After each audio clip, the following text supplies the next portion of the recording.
आज मैं आप लोगों से एक सवाल पूछना चाहता हूँ। आप लोगों में से कितने लोगों ने मनुस्मृति पढ़ी है? शायद बहुत कम लोगों ने, लेकिन पिछले कुछ दिनों से यह किताब एक बार फिर देश के राजनीतिक केंद्र में है। पुणे में राहुल गांधी के एक बयान के बाद इस पर नई बहस छिड़ गई और भाजपा नेताओं ने भी जवाब में मोर्चा खोल दिया। और आज हम इस पूरे विवाद को समझेंगे बिना किसी एक पक्ष का झंडा उठाए हुए। आज मैं आपको बताऊंगा कि मनुस्मृति है क्या, राहुल गांधी ने क्या कहा, विरोध में क्या कहा गया और आप अपनी राय खुद कैसे बनाएं, सब कुछ डिटेल में बताऊंगा। सबसे पहली बात है मनुस्मृति की। इसका पूरा नाम है मानव धर्मशास्त्र। यह संस्कृत में लिखा एक प्राचीन ग्रंथ है। इसमें 12 अध्याय 2700 श्लोक हैं। विद्वानों का अनुमान है कि यह ग्रंथ लगभग आज से 2000 साल पहले यानी 200 ईसा पूर्व से 200 ईस्वी के बीच लिखा गया।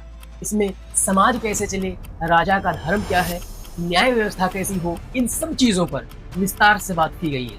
यह ध्यान रखने वाली बात है कि यह उस दौर का ग्रंथ है जब आज के जैसा समाज नहीं था, इसलिए इसको पढ़ते वक्त उस समय की सामाजिक संदर्भ को समझना बहुत ज़रूरी है। अब बात करते हैं राहुल गांधी की, जो उन्होंने 22 अगस्त 2026 को पुणे में छात्रों की गूंज नाम के कार्यक्रम में राहुल गांधी सीधे छात्रों से संवाद कर रहे थे। इस दौरान उन्होंने महिलाओं की आज़ादी पर बात करते हुए मनुस्मृति का जिक्र किया।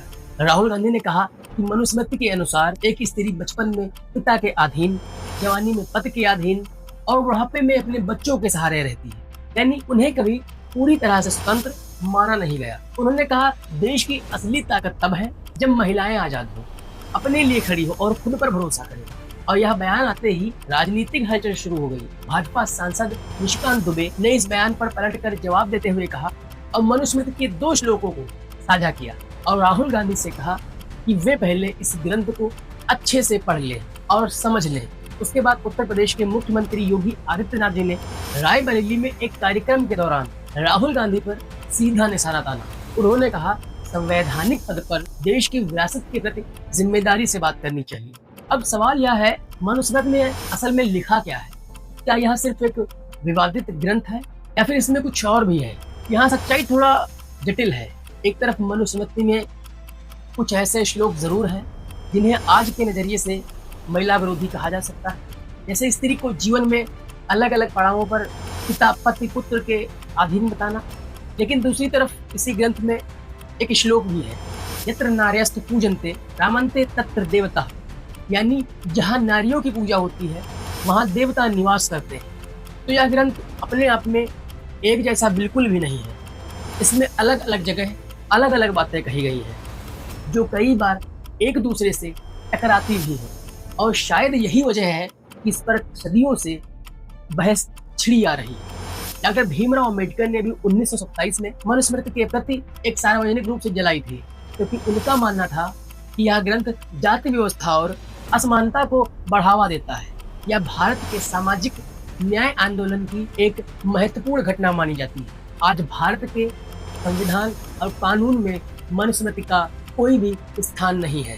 भारत एक धर्मनिरपेक्ष संविधान से चलता है, बल्कि धार्मिक ग्रंथों से नहीं। और यह एक बड़ा सवाल उठाता है, क्या 2000 साल पुराने किसी एक ग्रंथ को आज के नैतिकता के पैमाने पर पेश करना सही है?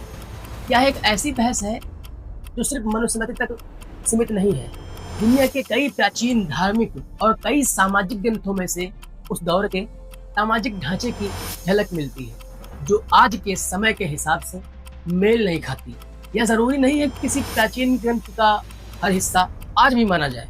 हर समाज समय के साथ अपने ग्रंथों की और परंपराओं की समीक्षा करता है और यही समीक्षा शायद हमें बेहतर बनाती है। अब बात करते हैं इस पूरे मुद्दे की राजनीतिक पहलू की। कुछ लोगों का मानना है कि विपक्षी नेता जाति और सामाजिक असमानता के मुद्दे उठाते समय अक्सर मनुस्मृति जैसे ग्रंथ का जिक्र करते हैं, क्योंकि भारत में जाति व्यवस्था की बहस ऐतिहासिक रूप से इन्हीं ग्रंथों से जुड़ी रही है। वहीं दूसरी तरफ आलोचकों का कहना है कि अगर धार्मिक ग्रंथों की आलोचना करना है तो यह आलोचना सभी धर्म के ग्रंथों पर समान रूप से होनी चाहिए, चाहे वो कोई भी धर्म हो। उनका तर्क है कि सिर्फ एक ही धर्म पर बार बार तर्क करना, उन पर सवाल उठाना और बाकियों पे चुप रहना निष्पक्ष नहीं लगता। यह दोनों ही नजरिए भारतीय राजनीति में मौजूद है और यह एक ऐसा विषय है जिस पर आम सहमत नहीं है। यह फैसला आपको करना है कि आप किस तर्क से सहमत हैं। मेरी तरफ से बस एक गुजारिश है, किसी भी प्राचीन ग्रंथ के बारे में राय बनाने से पहले और उसके बारे में कुछ भी बोलने से पहले अगर मुमकिन हो तो उसे खुद पढ़ने की कोशिश ज़रूर करें, चाहे वो मनुस्मृति हो, गीता हो, कुरान हो, बाइबल हो। किसी नेता के एक बयान या किसी एक श्लोक के आधार पर पूरी राय बना लेना हमेशा सही नहीं रहता। बाकी आपकी क्या राय है इस मामले पर मुझे कमेंट में ज़रूर बताइए और चैनल पे नए हैं, चैनल को सब्सक्राइब कर लीजिए ताकि आने वाली नई वीडियो सबसे पहले आप तक पहुंचे।